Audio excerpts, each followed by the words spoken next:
الرجيم بسم الله الرحمن الرحيم تأمرون بالمعروف وتنهون عن المنكر صدق الله العظيم قال رسول الله صلى الله عليه وسلم إنما الأعمال بالنيات أو كما قال عليه الصلاة والسلام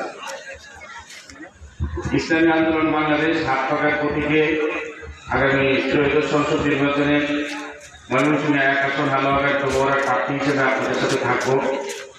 যেহেতু এলাকার ছেলে, আপনাদের কাছ থেকে একটু দোয়া নেওয়া, চলাফেরায় বিভিন্ন সময় আপনাদের সাথে অনেকের সাথে সাক্ষাৎ হয়। তারপরে যেহেতু ওয়াজ মাহফিল, এই ওয়াজ মাহফিল উপলক্ষে সকলে একসাথে হয়ে একত্রিত হয়ে একটু দোয়া নেওয়ার জন্য মূলত আপনাদের সাথে আসা। আর এখানে যেহেতু বিভিন্ন আলেমরা আছে, তাদের কাছ থেকে সাক্ষাৎ একটু দোয়া নেওয়া। পৃথিবীতে প্রত্যেকটা মানুষই আমরা যে অবস্থানে থাকি না কেন, মাদ্রাসা, মসজিদ, কওমি মাদ্রাসা, বিশেষ করে আমাদের এই অঞ্চলের মধ্যে যে সমস্ত মাদ্রাসাগুলো আছে, এখান থেকে যদি আমরা সঠিক তথ্য এবং সঠিক ইসলাম যদি আমরা শিখতে পারি, তাহলে মূলত আমাদের পরিবারের কারণে হবে। আর এই মাদ্রাসা আমাদের সবাই আমরা চিনি বা আমরা জানি, এই অঞ্চলে যখন কওমি মাদ্রাসা ছিল না, বিশেষ করে মহিলা কওমি মাদ্রাসা, এর মধ্যে প্রথমের দিকে এই মাদ্রাসাটা প্রতিষ্ঠা হয়েছে। তো এই অঞ্চলের সমস্ত আলেম ওলামারা এই মাদ্রাসার ব্যাপারে বা মাদ্রাসাতে আসা যাওয়া সবাই আছেন। মাদ্রাসা পরিচালিত হচ্ছে, আমাদের এলাকার মাদ্রাসা হিসেবে আমরা সবসময় সহযোগিতা করব এবং আমাদের বিশেষ করে মেয়েদেরকে আমরা যদি ইসলামিক শিক্ষায় শিক্ষিত করতে চাই, তাহলে কওমি মাদ্রাসা, কওমি মহিলা মাদ্রাসার কোনো বিকল্প নেই।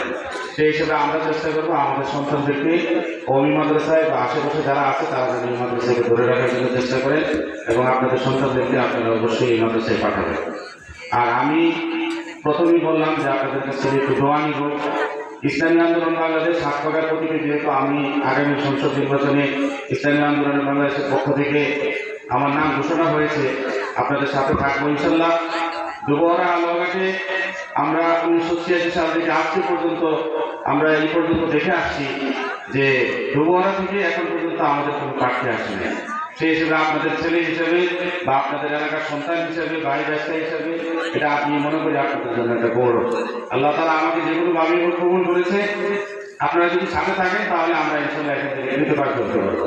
বিশেষ করে 1971 সালের পর থেকে যে ইতিহাস, এই ইতিহাসে আপনারা সবাই জানেন, ইসলামী আন্দোলন বলেন বা অন্যান্য ইসলামিক দল বা অন ইসলামিক দল, যে সমস্ত দল এই বাংলাদেশে পরিচালিত হয়ে আসছে, তারা যখন ক্ষমতায় আসছে, তারা মুসলমানের নাম দিয়ে তারা সবসময় কুফরি মতবাদকে আমাদের চাপিয়ে দেওয়ার জন্য চেষ্টা করছে।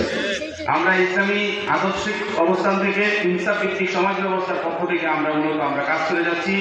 আমাদের রাস্তাঘাটের উন্নয়ন, ডুবুরিয়া হালুয়াঘাটের মধ্যে প্রায় 19টি ইউনিয়ন আছে। প্রত্যেকটা ইউনিয়নের প্রত্যেকটি শিক্ষা প্রতিষ্ঠানে যাওয়ার আমি চেষ্টা করেছি। প্রত্যেকটি শিক্ষা প্রতিষ্ঠানে অবহেলিত অবস্থায় আছে এবং বিশেষ করে আমাদের ডুবুরিয়ার যে সমস্ত শিক্ষা প্রতিষ্ঠান, রাস্তাঘাট, এগুলো আপনারা জানেন, এটা আমার নতুন করে বলার কোনো সুযোগ নেই। আমরা চাই ডুবুরিয়া থেকে, ডুবুরিয়ার মানুষ হিসেবে, আমার এই অঞ্চলের মানুষ হিসেবে আপনারা আমার সাথে থাকবেন এবং আমরা আগামী সংসদ নির্বাচনে অবশ্যই হাত পাকা বিজয়ী হবে ইনশাআল্লাহ, আপনারা যদি আমার সাথে থাকেন এবং আপনারা যদি সহযোগিতা করেন এই অবহেলিত সাধারণ কৃষক মানুষদেরকে সামনের দিকে এগিয়ে নেওয়ার জন্য এবং শিক্ষা, রাস্তাঘাট, বিশেষ করে স্বাস্থ্য ব্যবস্থা, চলাফেরার যে ব্যবস্থা আছে, আমাদের সন্তানদেরকে সুশিক্ষায় শিক্ষিত করার জন্য সামনে আগামী যে দিনগুলো আসছে, সেই দিনে আপনারা আমার সাথে থাকবেন। আপনারা যদি সহযোগিতা করেন, হাত পাকা যদি জয়যুক্ত হয়, অবশ্যই আমরা বিশেষ করে রাস্তা, শিক্ষা এবং স্বাস্থ্যের দিকে আমরা এগিয়ে যাবো। ইনসাফ ভিত্তিক সমাজ ব্যবস্থায় আপনাদের সহযোগিতা চাই। এলাকার সন্তান হিসেবে হাত পাকায় জোর চাই। অ্যাডভোকেট জিল্লুর রহমান আপনাদের সাথে সবসময় থাকবে। এলাকার সন্তান হিসেবে থাকলে আপনারা সবসময় পাশে থাকবেন। ধন্যবাদ, সবাই ভালো থাকবেন, আমার জন্য দোয়া করবেন। আসসালামু আলাইকুম ওয়া রাহমাতুল্লাহ।